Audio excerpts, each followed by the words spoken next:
벌써 불쌍해. 어떡해. 전 세계 학자들은 지구상에 존재하는 생물 중 매일 200여 종이 사라지고 있다고 말합니다. 평균 기온이 상승하면서 무서운 속도로 생태계가 무너지고 있기 때문인데요. 북극의 빙하가 녹는다는 건 그 환경을 터전으로 삼은 수많은 동물들의 멸종을 의미합니다. 폭염으로 바닷물 온도가 30도까지 오르면서 양식어류 집단 폐사가 이어지고 있습니다. 올해 8월 경남 거제. 뜨거운 수온을 견디지 못한 물고기들은 떼죽음을 당해야 했습니다. 그 물에 사는 생물들은 온도가 조금이라도 올라가면은 물 속에 들어있는 용존산소 양이 줄어들거든요. 그래서 우리 쉽게 생각하면은 우리가 고산지대에 올라가서 숨쉬기 어렵잖아요. 고산지대에 가서 숨쉬기 어려운 것만큼의 고통을 물에 사는 생물들이 느낄 수 있다고 그렇게 생각을 하시면 될 거예요. 지난 53년간 1.27도 상승한 바닷물의 온도. 심각한 건 민물도 마찬가지입니다. 차가운 강과 호수에 서식하던 토착 어종은 서서히 사라지고 따뜻한 수온에서도 살아남을 수 있는 외래 어종들이 그 자리를 차지하고 있죠. 그 중에서도 포식성이 강한 베스는 생태계 교란 어종으로 지정됐는데요.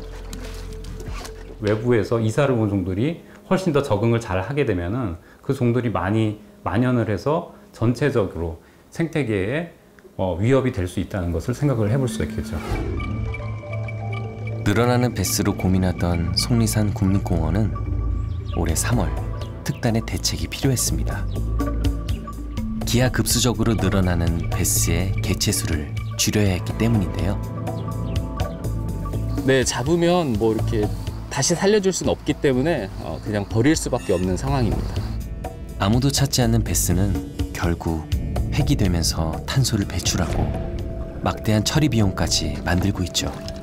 하지만 그보다 더 큰 문제가 남아 있습니다. 일부의 종들만 살아남아 있으면은 굉장히 취약해요, 생태계가. 그래서 그 생태계 고리를 하나만 이렇게 끄집어내서 뺀다고 하더라도 쉽게 그 생태계가 무너져 버릴 가능성이 굉장히 높아지는 거죠. 그래서 생물 다양성이라는 게 굉장히 중요합니다.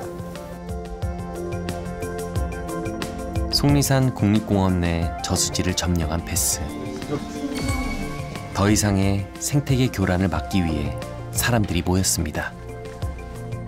저희가 3월 달부터 베스 포획 행사를 국민과 함께 진행을 하고 있는데요.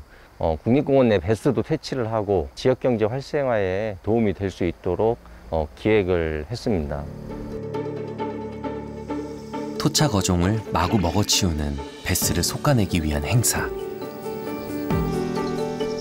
낚시로 베스를 잡아오면 무게를 달아 그에 해당하는 만큼 지역 상품권으로 교환해주는 방식입니다.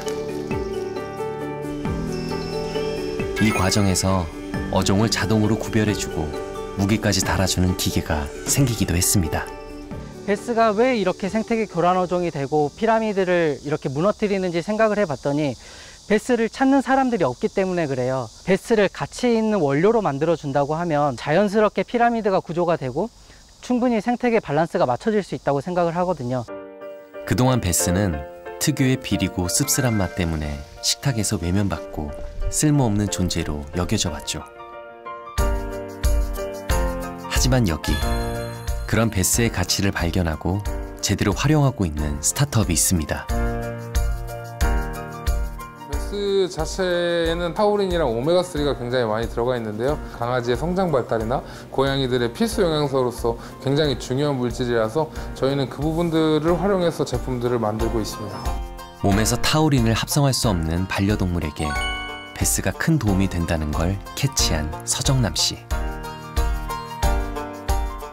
대학 시절 들어간 창업 동아리에서 토종 물고기를 잡아먹는 베스에 대해서 알게 되었고 어느 곳에서도 쓰이지 못한 채 처분된다는 이야기를 듣게 됐다.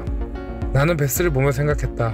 세상에 버려지기 위해 태어난 것은 없다고. 팀원들과 베스를 잘 활용할 수 있는 방법을 찾아내기 위해 공부하고 연구하고 또 많은 곳들을 돌아다니며 해답을 찾았다. 고민 끝에 얻은 해답으로 시작한 도전. 결과는 성공적이었습니다. 베스로 반려동물 식품업계에 새로운 영역을 개척할 수 있게 된 건데요. 이제 추수한 수치에 따라 좀 다를 수 있는데 평균적으로 약 5,000톤 정도 점점 늘어나고 있는 추세라고 볼 수 있을 것 같고요. 지자체들 같은 경우에는 활용할 수가 없어서 계속 쌓여만 가고 버릴 데도 없는데 이런 부분들 해결해줘서 좋고. 사실 아이디어를 실현하기까지 쉽지만은 않았습니다. 베스를 다루는 업체도 드물었고 홍보를 할 방법도 몰랐기 때문이죠. 결국 그는 도움을 줄 수 있는 기관을 찾아 문을 두드렸습니다. SBA에서 뭔가 저희 제품들이 해외로 나갈 때 인증서 같은 경우에는 인증서를 이제 또 번역을 해주시면서 우리 제품에 대한 확실한 공신력을 좀 더 추가를 해주셔서 실제로 수출을 진행할 때도 이런 부분이 플러스가 많이 되었던 것 같고요. 새로운 제품을 만들 때 이제 크라우드 펀딩을 도와주시거나 지원해 주시는 프로그램을 통해서 우리 제품을 더 확실하게 전달할 수 있도록 많이 도움을 받았던 것 같습니다. 스타트업, 중소기업은 이미 누군가가 풀고 있는 쉬운 문제가 아니라 사회적으로 중요하고 어려운 문제들을 비즈니스화 시켜서 새로운 시장을 만들기 때문에 우리 사회에 긍정적으로 미치는 영향이 매우 큽니다. 초기 기업일수록 기술은 가지고 있지만 기술의 사업화까지 이어지는 간극을 줄이지 못하고 사장되는 경우가 상당합니다. 이 간극을 줄일 수 있도록 인력이나 시제품 서비스 개발 등 기업의 사업성 확보에 필요한 자금을 저희가 최대 5억 원까지 지원을 하고 있고요. 또 사업화를 촉진시키기 위해서 지식재산권 보호나 투자 유치, 홍보 마케팅 등의 지원도 같이 하고 있습니다.